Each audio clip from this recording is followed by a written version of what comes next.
Hip Hop on the Grind with Overyt. The man who controls the hype. I could say 9 p.m., you know what I'm saying?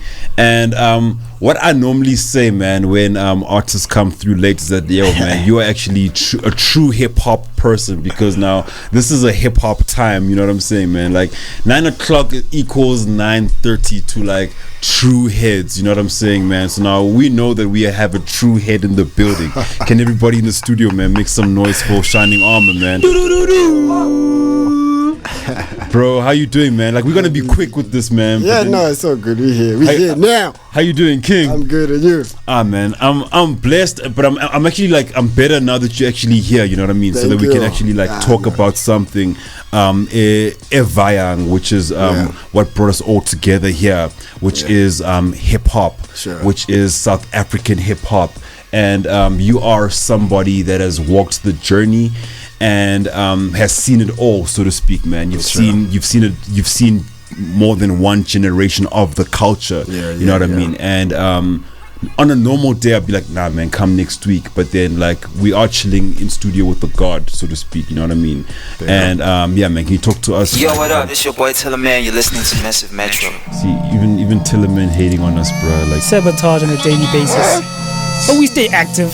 Yeah, we stay moving. You keep it moving. We keeps it moving, man. You know what I mean? So now, yeah, man, how did it all begin for you, my king? Wow, man, hip hop is you can't explain how hip hop begins. It just catches you. It's like a flu, bro. It's a bug. It catches you. I was a Kwaito head before, still am, you know, old school Kwaito head. Yeah. But hip hop caught me, man. Like, I think I was watching Crisscross, or I was watching Wu-Tang. And I just thought, man, that's the coolest thing ever. How do I do that? You know, to a point where I ended up writing the songs that they wrote, to a point where, you know, talent shows and everything. And you end up grooming the craft by where you go, and the influences, the environment you're in, the cats you with, you know, the sessions. And you start realizing that, yo, there's more than what you thought it was. Because now it's around you more than it was on TV. You saw it on TV, and now you're seeing cats do it. It's like, whoa, you know. So the influence is very vast.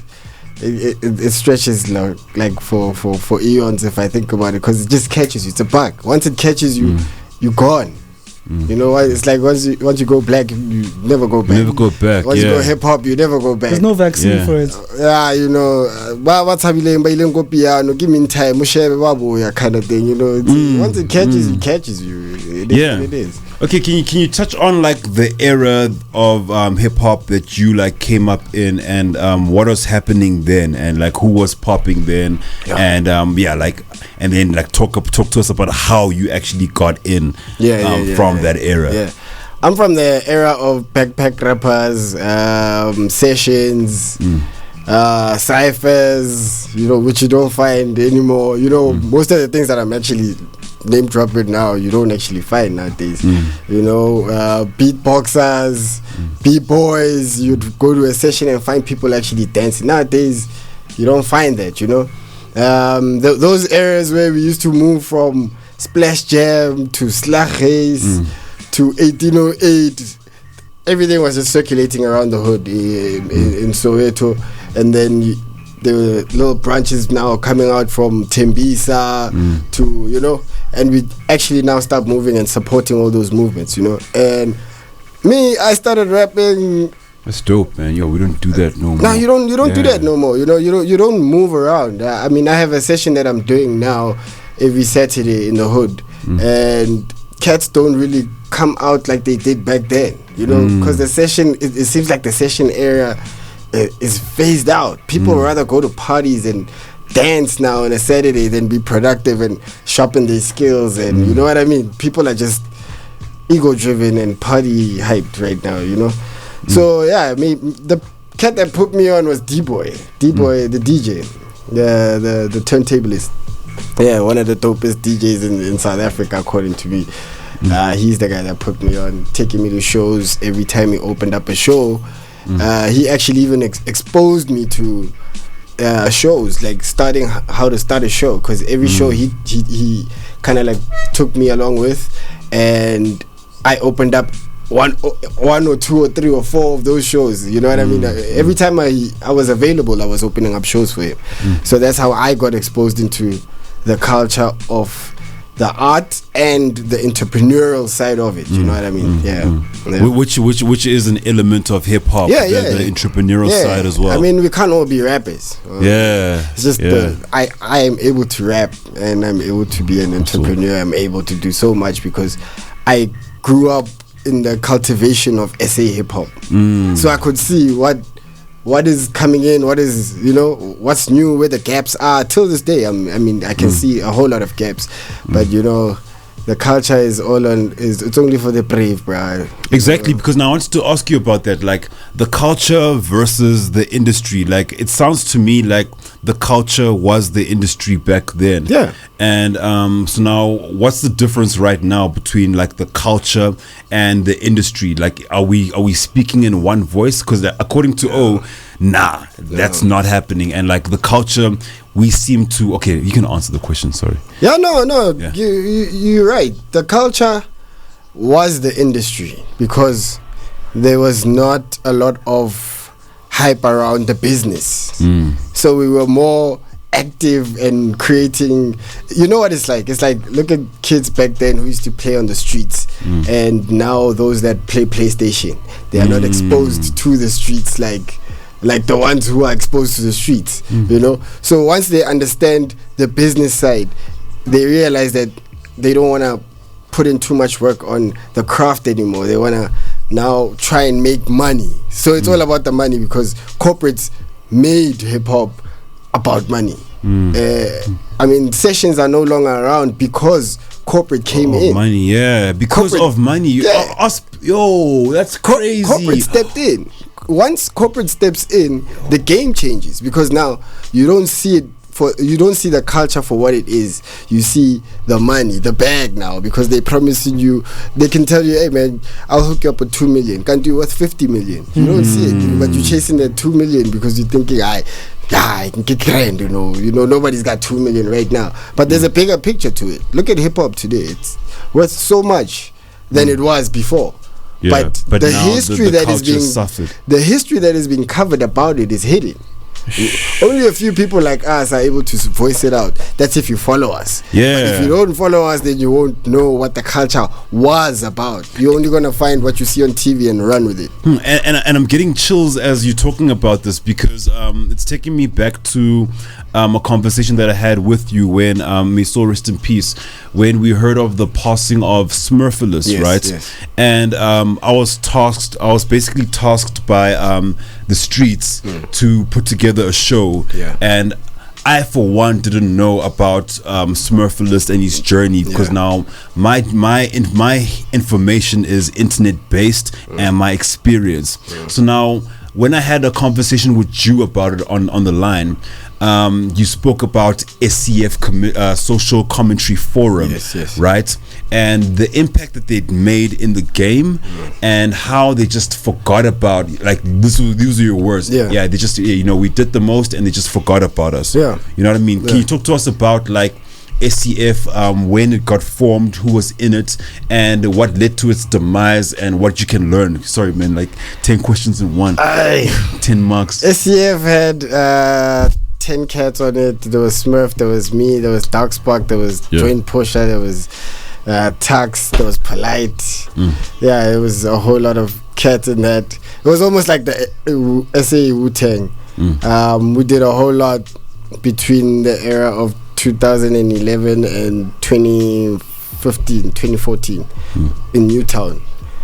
We were basically the only show that was running around then that was uplifting the culture in terms of performances around then. And by me stating it in that way is that you see how people are given credit for pioneering the culture.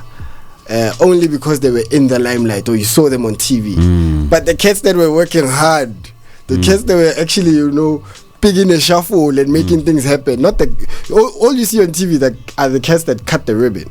You don't see the guys. You don't see the guys that are working hard. And those guys are the guys that actually have the history on lock. They will tell you what is what. and those guys are being shut down by the so-called gatekeepers because they're not trying to expose the sides that they're benefiting from, if you get it. You know, because once they expose that, then everybody's like, hey, go John, you know. So it's the game, bro. You know how it is. You have to stand on your own and just make the right moves, and you keep on, because if you get slowed down by people's opinions about whatever, and lack of nominations and lack of put-ons and whatnot, you are going to slow down. You're going to stop, and people are going to forget about you. But if you always keep on, eventually they're going to be like, hey man, who's this guy? This guy is, we've always been seeing this guy's face. Who is this guy? And then they get the story, and then it's like, whoa. So this is what the game is about. It's been like this, but it's just changed to, and it's gonna keep doing this, so to speak, because now, like every era, every generation I'm seeing, it's almost like the same thing keeps happening. Where we have a couple of oaks in the limelight and whatnot, no diggity down.